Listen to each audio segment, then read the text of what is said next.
Get 12 weeks of The Spectator in print and online for just £12. And we'll give you a £20 Amazon gift voucher, absolutely free. Go to spectator.co.uk/voucher.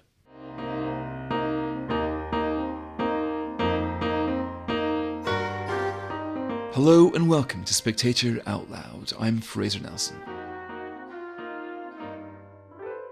Each week we ask three of our writers to read their pieces out. This week our columnist Lionel Shriver argues that the real determinant of coronavirus isn't race, it's obesity. And what makes people obese? That, she says, is a very separate and difficult question.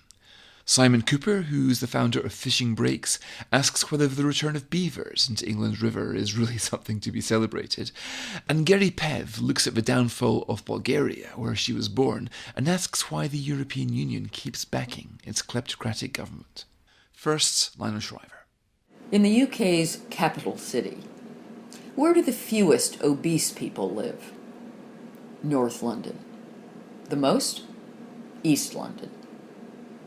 The weight disparity between largely white and largely immigrant residents might seem to concern race, but I will argue, against the tide, as right now everything is about race, that deep down, the fat differential isn't ethnic.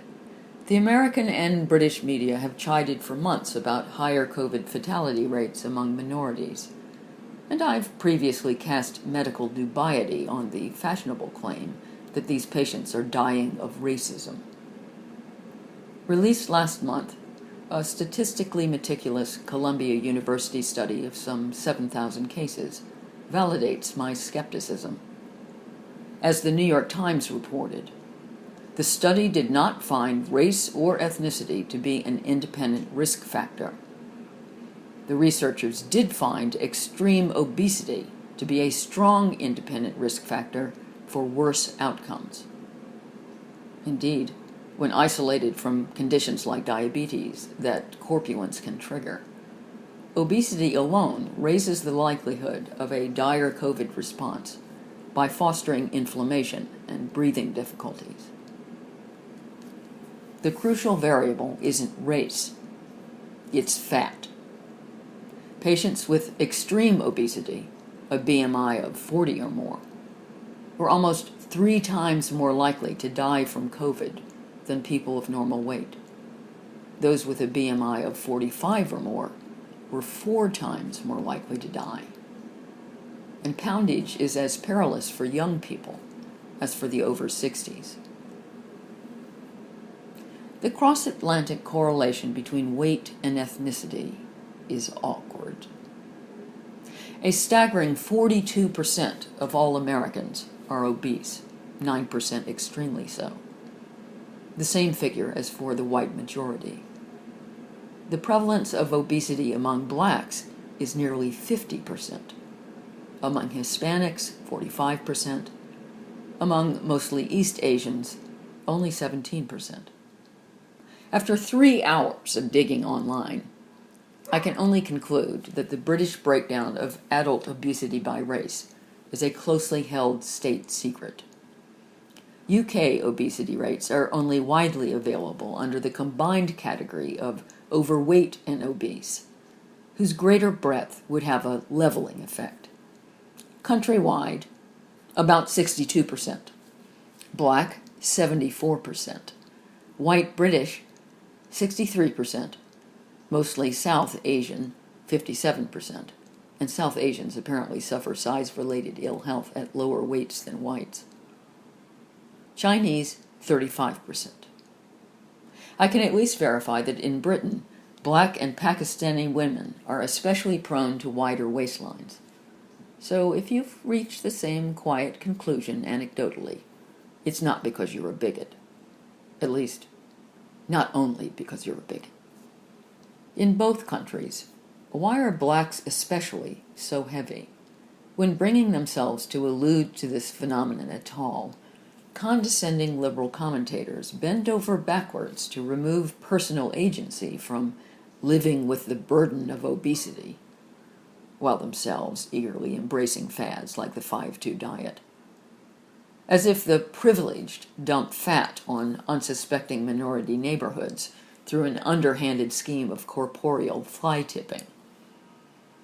Yet many popular external explanations don't wash. The problem is not food deserts, where shops don't sell greens. The NHS would never want this secret out. But you could credibly thrive on chips and fried chicken, as long as you called it quits after a couple of drumsticks and chucked the rest in the fridge. Weight-wise, quantity matters more than quality. The problem is not poverty per se. Healthy food is not necessarily expensive. Broccoli in the UK costs 50p. An enormous cauliflower a couple of quid. I cook, and my regular shop consistently costs less than the trolley full ahead mounded with ready meals. The problem is not poor health education. A 10-year-old of any color has figured out that pizza makes you fat and lettuce doesn't. The problem is not poor English, because lettuce is low calorie in any language. And anyone who hasn't understood the ceaseless, impotent, hectoring directives from the mercifully defunct Public Health England has been lucky. In the UK, the problem is not lack of access to health care, because we have the free NHS, an institution so helpless in the face of rising obesity that GPs are now reduced to prescribing bicycles. I lost my older brother to the complications of obesity. And while writing my subsequent 2013 novel, Big Brother, I gave fat a lot of thought. I don't believe this is a racial problem. It's a class problem. Those obesity figures for white Americans and white Britons disguise a profound subdivide. However, ironically, given how much face stuffing the well-off could afford. Most successful whites eat less than struggling whites, just as they're also far less likely to smoke. In the West, most successful people from any background are underprone to overeat. Granted, I overgeneralize. Nevertheless, one key to success is developing a capacity for delayed gratification. You do your homework before you play.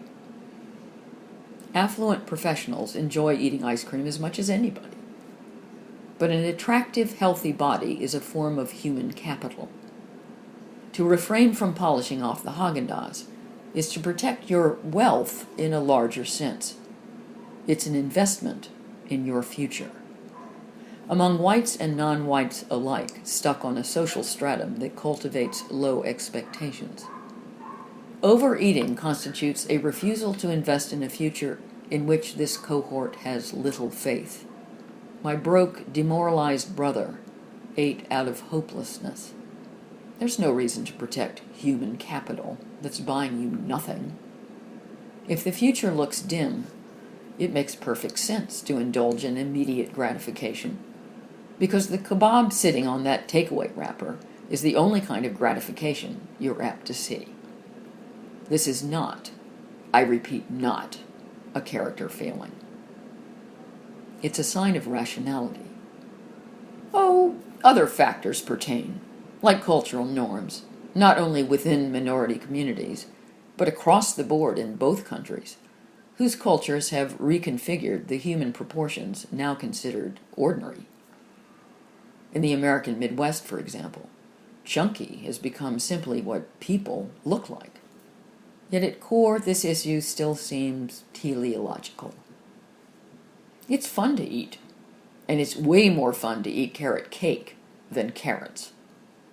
To refrain from forking all that cream cheese icing, you need a long-range goal that's more important than pleasure in the present. Too many people don't have one. That was Lionel Shriver, now Simon Cooper. The verdict is in. Hooray for beavers. The rodents that once roamed the wetlands of Britain, hunted to extinction in the 16th century, have been gradually returning to our rivers for some years now. The first, discovered on the River Tay in 2006, had either escaped from enclosures or, more probably, were deliberately and illegally released into the wild. In England, the first were found on the River Otter in Devon in 2013. Following a 5-year report by the Devon Wildlife Trust, the Environment Minister Rebecca Powell this month gave them the right to live, roam and reproduce. The report's conclusion was overwhelmingly positive. Beavers attract tourists and promote ecological diversity. Their dams might even help fight climate change and flooding. In February, some of us concerned with the future of England's chalk streams met in a Dorset village hall near Tolpuddle to offer a contrary view. The ecological great and the good, Natural England, the National Trust, the Dorset Wildlife Trust sent representatives to deliver their verdict in the name of consultation. Chalk streams are often called England's rainforests. They are unique, delicate ecosystems home to many rare, vulnerable species, including water vole and damselfly. They are the corridor of life for the Atlantic salmon, the European eel, the brown trout. They are scarce and are almost exclusively English. Of the 225 that exist globally, 215 are in England. Since their flow is gentle, impoundments, whether a result of man or nature, can cause serious problems. Like a blocked gutter, dams bung up the system, trapping detritus that festers. We know this to be true because for the past 2 decades, the Environment Agency, the EEA, the government body charged with protecting the health of our rivers, has been telling us so. In response to a Europe-wide initiative, the EEA has arranged hundreds of consultations and spent millions of pounds to remove the weirs, dams and numerous other obstructions from our chalk streams that impede the free flow of water and migrating fish. Beavers, of course, are all about dams.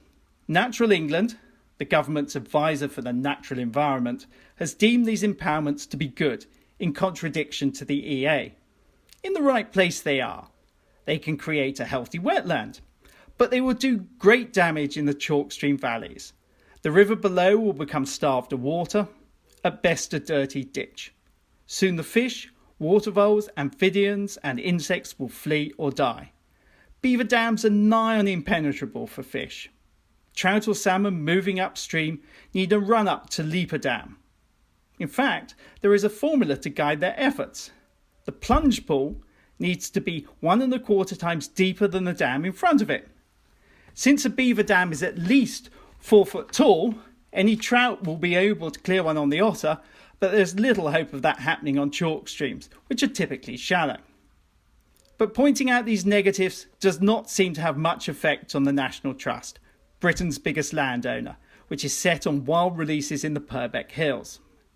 This will place beavers within a day's walk of Dorset's chalk streams. All the argument is focused on rewilding and reintroduction, as if the landscape the beavers once occupied still exists. It doesn't.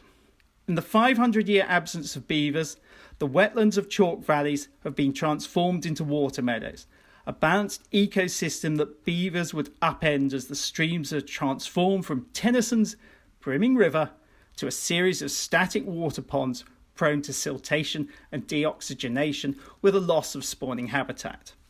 As for a reduction in flood risks, a favourite argument of the pro-beaver lobby, this has little relevance to a chalk stream where the rise and fall between winter highs and summer lows is measured in inches rather than feet, and the excess, such as it is, spills out onto the water meadows.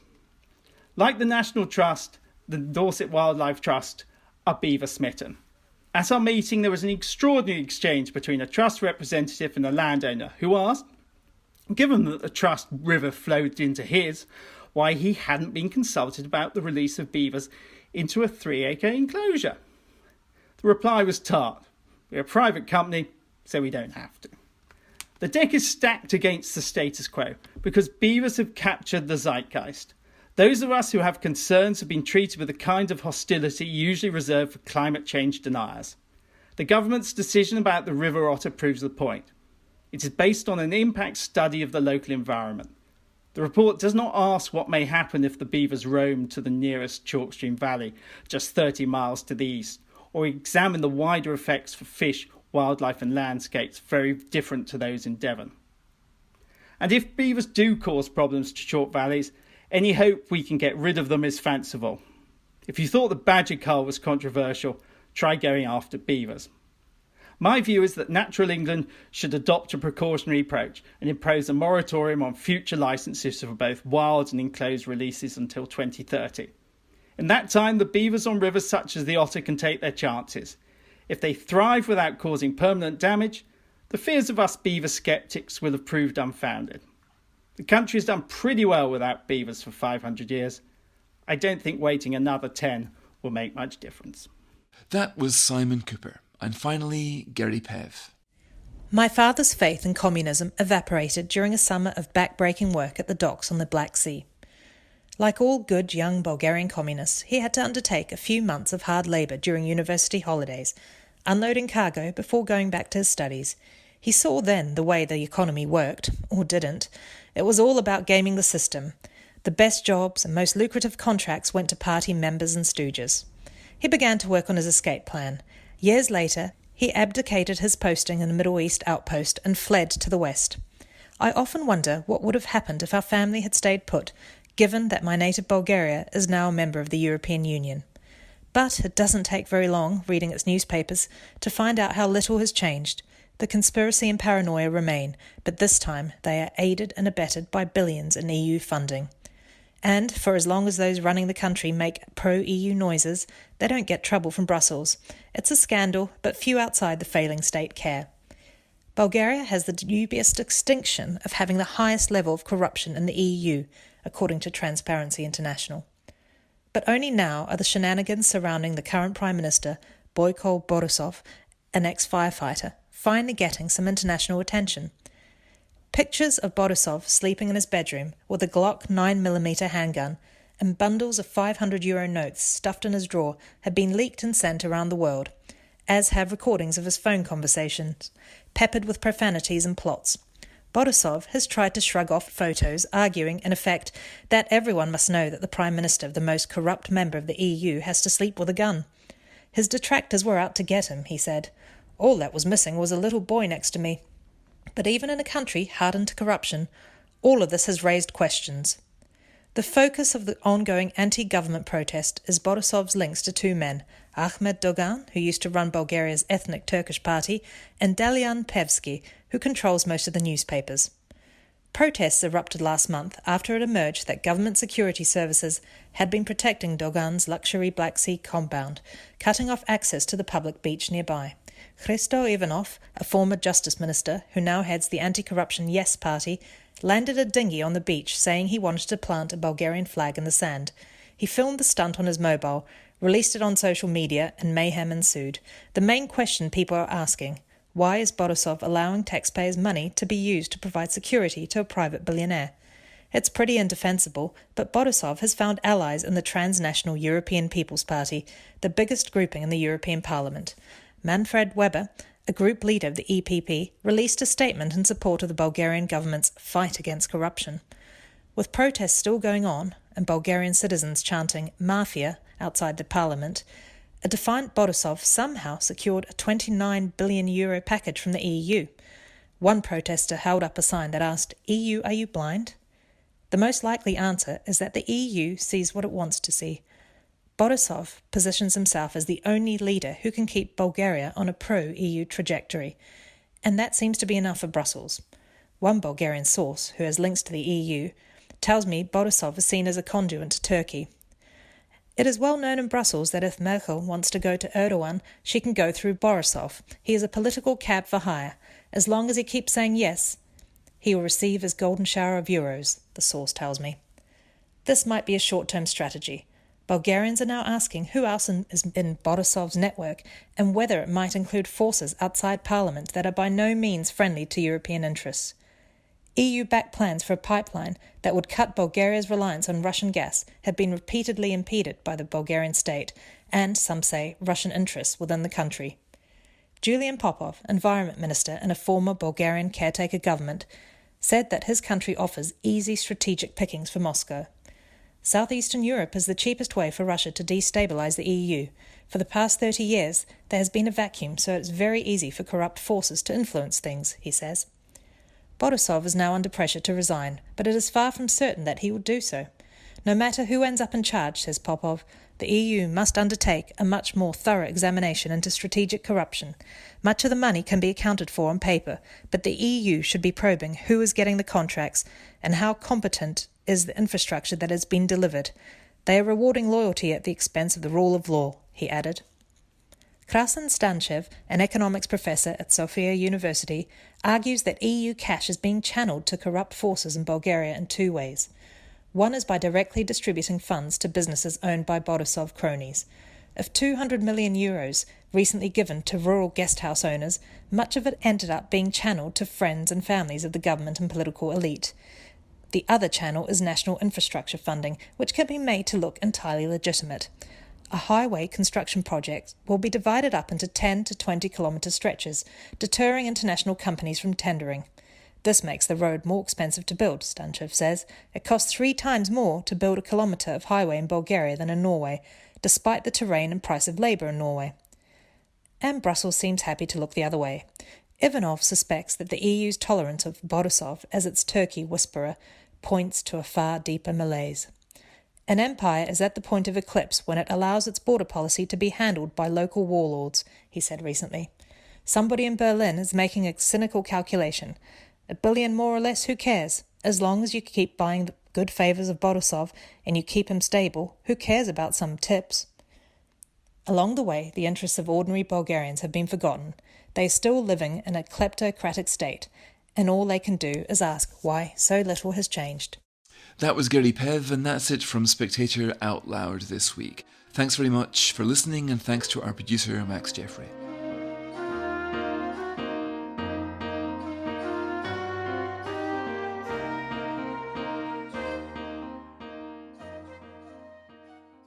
Get 12 weeks of The Spectator in print and online for just £12. And we'll give you a £20 Amazon gift voucher, absolutely free. Go to spectator.co.uk/voucher.